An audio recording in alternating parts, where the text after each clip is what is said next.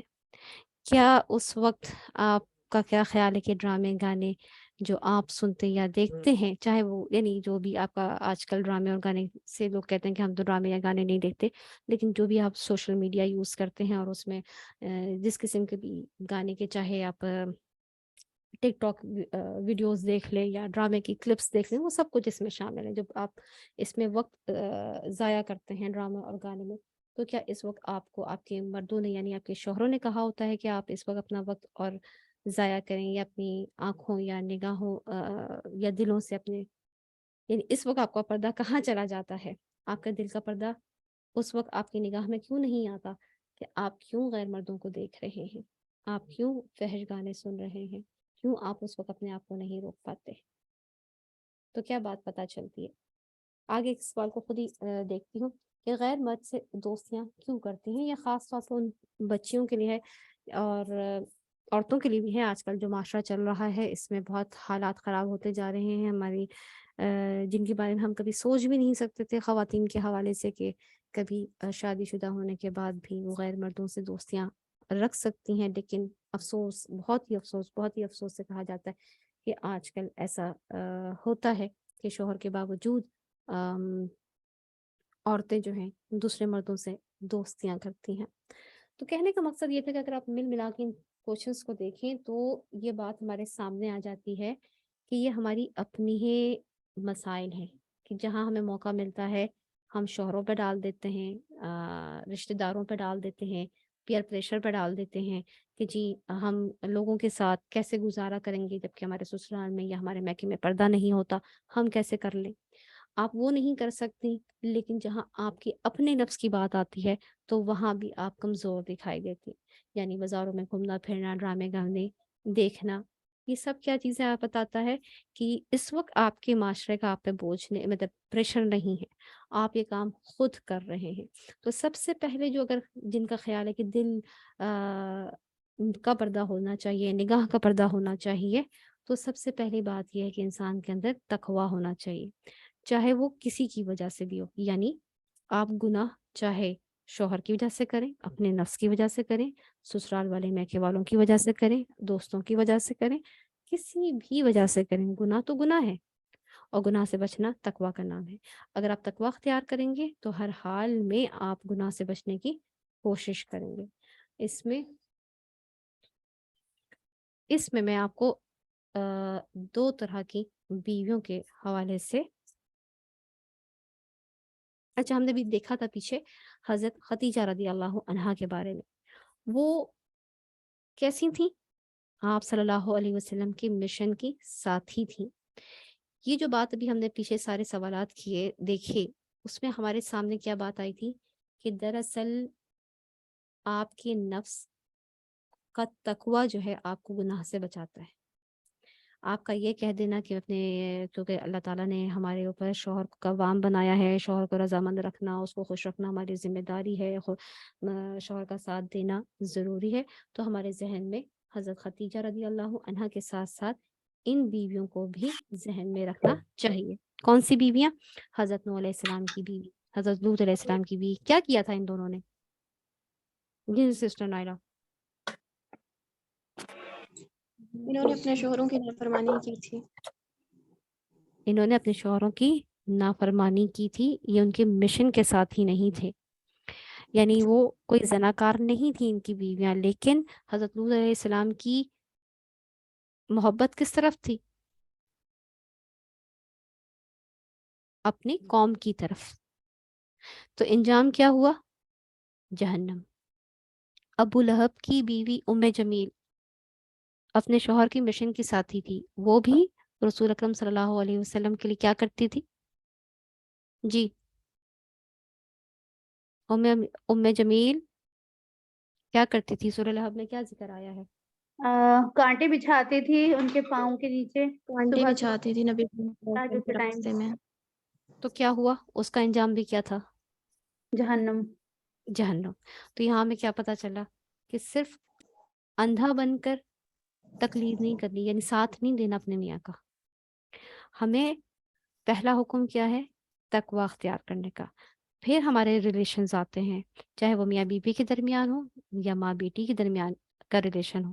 مثال کے طور پہ ماں بیٹی کا نام آیا تو کوئی ذکر یاد آتا ہے؟ یاد ہے وہ وقت جب حضرت عمر رضی اللہ عنہ نے ایک گھر کے سامنے سے گزرتے ہوئے ایک بچی کی بات سنی تھی کہ وہ اپنی ماں کو کیا کہہ رہی تھی کہ میں دودھ میں پانی ڈالو. پانی. تو اس نے کیا کہا تھا؟ اللہ دیکھ رہا ہے. اس نے تقوی اختیار کیا تھا نا، کہ اس نے اپنی ماں کا حکم نہیں مانا، اس نے اللہ کا حکم مانا. تو یہی بات ہے، کوئی بھی ریلیشن ہو، چاہے وہ ماں بیٹی کا ریلیشن ہو، چاہے وہ میاں بیوی کا ریلیشن ہو، سسرال کے ساتھ کا ریلیشن ہو، کچھ بھی ہو، پہلی امپورٹنٹ چیز کیا ہے کہ انسان کے اندر تقوی ہو، گناہ سے بچنے کی خواہش ہو، کوشش ہو، پھر انسان کے عمل بدل جاتے ہیں. ہمارے ہاں جب بات ہوتی ہے کالن سدیدہ کی تو لوگ اس پر اتر آتے ہیں. کس پر؟ میں تو منہ پر کہہ دیتی ہوں. کتنی خواتین ایسی ہیں.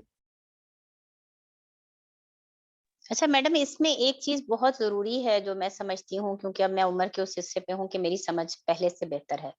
کبھی بچیاں جو نئی شادی شدہ جاتی ہیں وہ پریشر میں آ کے وہ کرتی ہیں کہ شادی قائم رہے، سسرال والوں میں گھر واپس نہ بھیج. یہ چیزیں، یہ پریشرز کو ہم بچیوں کو اس کی ٹریننگ نہیں دیتے کہ you have to be strong.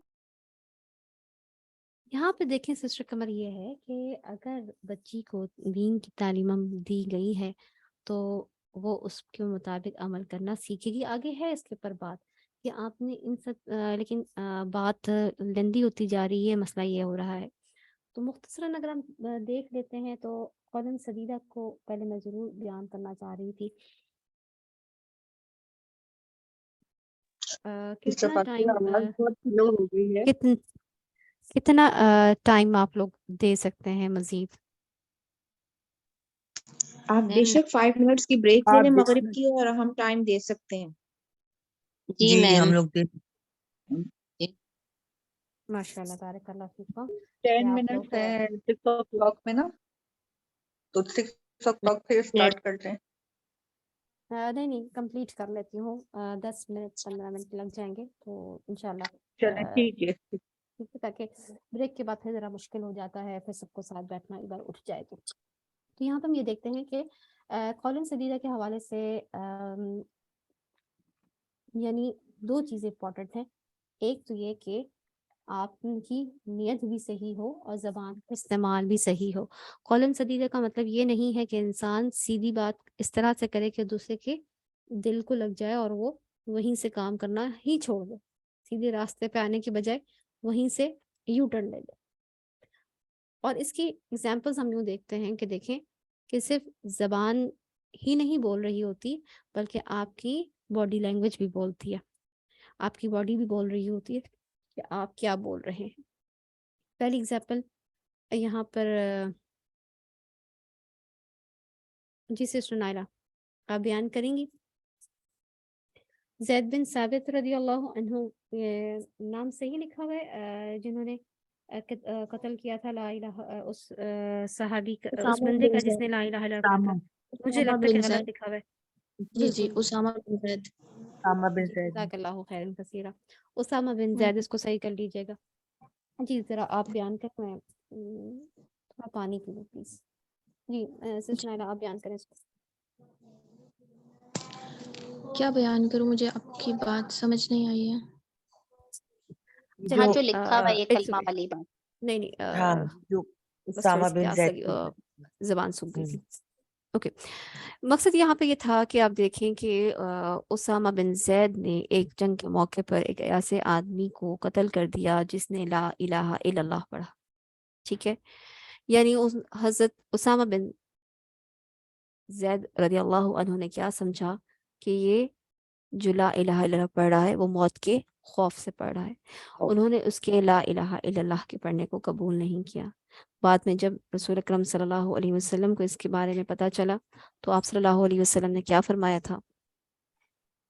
کہ تو نے اس کے دل کے نبی اندر کریم جھانک صلی کے اللہ علیہ دیکھا. وآلہ وسلم نے فرمایا اتنی بار اس کلمے کی تکرار کی کہ اس نے لا الہ الا اللہ کہا اور تم نے اسے قتل کر دیا. بہت دفعہ یہ جملہ دہرایا اور پھر آخر میں کہا پھر کہ کہتے قیامت والے دن تم اس کلمے کا کیا جواب دو گے؟ تو حضرت اسامہ نے کہا کہ میں نے سوچا کہ کاش میں آج ہی مسلمان ہوا ہوتا. صحیح. جزاک اللہ خیر کثیرا سسٹر نائلہ. تو مطلب کیا ہے کہ کس چیز کو سامنے رکھنے کے لیے کہا گیا؟ جو ظاہر تھا. اور ظاہر کیا تھا؟ لا الہ الا اللہ. اس کے دل چیر کو دیکھنے کے لیے نہیں کہا گیا تھا. یا ہمارے لیے کیا مطلب ہے کہ اگر کوئی شخص کوئی بھی ہمارا رشتہ دار سامنے سے صحیح بات کرتا ہے تو ہمیں اس کو قبول کر لینا چاہیے. ہمیں بیٹھ کے بدگمانی نہیں کرنی چاہیے کہ نہیں نہیں اس نے سامنے کیا ہے بس تمہیں کیا پتا. یہ چھوڑ دیں. جو سامنے ظاہر اچھا ہے تو اس کو قبول کر لیں. دوسری چیز سورہ عباسہ میں جی سسٹر بیان کریں گی کہ اللہ سبحانہ و تعالیٰ نے رسول اکرم صلی اللہ علیہ وسلم کے بارے میں کیا فرمایا کہ آپ صلی اللہ علیہ وسلم نے جب ایک نابینا شخص آیا اور آپ صلی اللہ علیہ وسلم نے تیوری چڑھائی منہ بسورا یعنی پسند نہیں کیا اس بات کو یعنی اگنور کیا. تو وہ کیوں اگنور کیا تھا؟ اس لیے تو نہیں اگنور کیا تھا کہ آپ صلی اللہ علیہ وسلم سے بات نہیں کرنا چاہتے تھے بلکہ اس لیے اگنور کیا تھا کہ اس وقت آپ صلی اللہ علیہ وسلم قریش مکہ کے سردار کے ساتھ تھے. وہ چاہتے تھے کہ وہ ایمان لے آئے. تو یہ جو اگنور کیا تھا یہ جو تھوڑی سی ناگواری سی آئی تھی اس کے بارے میں کیا آ گیا کہ اللہ سبحانہ و تعالیٰ نے اس بات کو پسند کیا. آیتیں نازل ہوئی کیا آپ صلی اللہ علیہ وسلم کی اس ایکشن کو ناپسندیدگی اس کا اظہار کیا اور حضور صلی ناپسندیدگی کا اللہ اظہار کیا. یعنی صرف اس وقت کوئی زبان کا الفاظ نہیں ہے. یہ آپ صلی اللہ علیہ وسلم کی چہرے کی ناگواری کا ذکر ہے. وہ بھی اللہ سبحانہ و تعالیٰ نے پسند نہیں کیا. تو اس کا مطلب یہ ہے کہ ہمیں کیا کرنا ہے کہ ہم زبان کے الفاظ کو بھی صحیح استعمال کریں. بعض اوقات ہماری زبان کے الفاظ صحیح ہوتے ہیں لیکن ہماری باڈی لینگویج دوسرے بندے کو بتا رہی ہوتی ہے کہ ہمارا دل چاہ رہا ہے کہ ہم تمہیں کھا جائیں گے یا چبا جائیں گے یا ہمیں تمہاری بات پسند نہیں. ہم کر تو رہے ہیں لیکن بہت ہی غصے کی حالت میں کر رہے ہیں. تو کیا کرنا چاہیے؟ ہمیں دونوں چیزوں پہ کنٹرول کرنا ہے. اپنی باڈی لینگویج پہ بھی اپنی زبان پر بھی. ہم نے اپنے آپ کو ٹھیک کرنا ہے یہاں پر. تیسری چیز یہ بات بھی آپ کو یاد ہوگی حضرت عائشہ رضی اللہ عنہا نے کیسے جواب دیا تھا جب یہودی شخص آیا اور رسول اکرم صلی اللہ علیہ وسلم کو کس طرح سے سلام کیا تھا اس نے. کون بیان کرے گا؟ یہ تو مشہور واقعہ ہے سب کو ہی یاد ہوگا. السلام علیکم. جی السلام علیکم اس نے کہا تھا اور پھر عائشہ رضی اللہ عنہ نے کیا جواب دیا تھا؟ تمہارے اوپر بھی ہو. انہوں نے کہا کہ تمہارے اوپر موت ہو اور تم پر لعنت. کچھ اس طرح کے الفاظ تھے. السلام علیکم ولعنت یعنی عائشہ رضی اللہ عنہ کا جواب کیا تھا کہ تم پر بھی موت ہو اور لعنت بھی. تو دیکھا جائے تو وہ شخص جب اتنی بری بات بول رہا تھا تو عائشہ رضی اللہ عنہ کا یہ جواب صحیح تھا یعنی کہ فطری تھا کہ انسان کو غصہ آ جاتا ہے. جب انسان کسی اور سے ایسی بری باتیں سنتا ہے تو فطری طور پہ غصہ آتا ہے. اور اس وقت رسول اکرم صلی اللہ علیہ وسلم نے جو جواب دیا تھا وہ کیا تھا؟ نبی کریم صلی اللہ علیہ وسلم نے فرمایا کہ میں نے اس کو جو کہہ دیا وہ کافی ہے اور میری دعا کیا تو تھا؟ اس کے حق میں قبول جائے گی. لیکن نبی کریم صلی اللہ علیہ وسلم بس وعلیکم ٹھیک ہے. جو جواب دیا تھا وہ صرف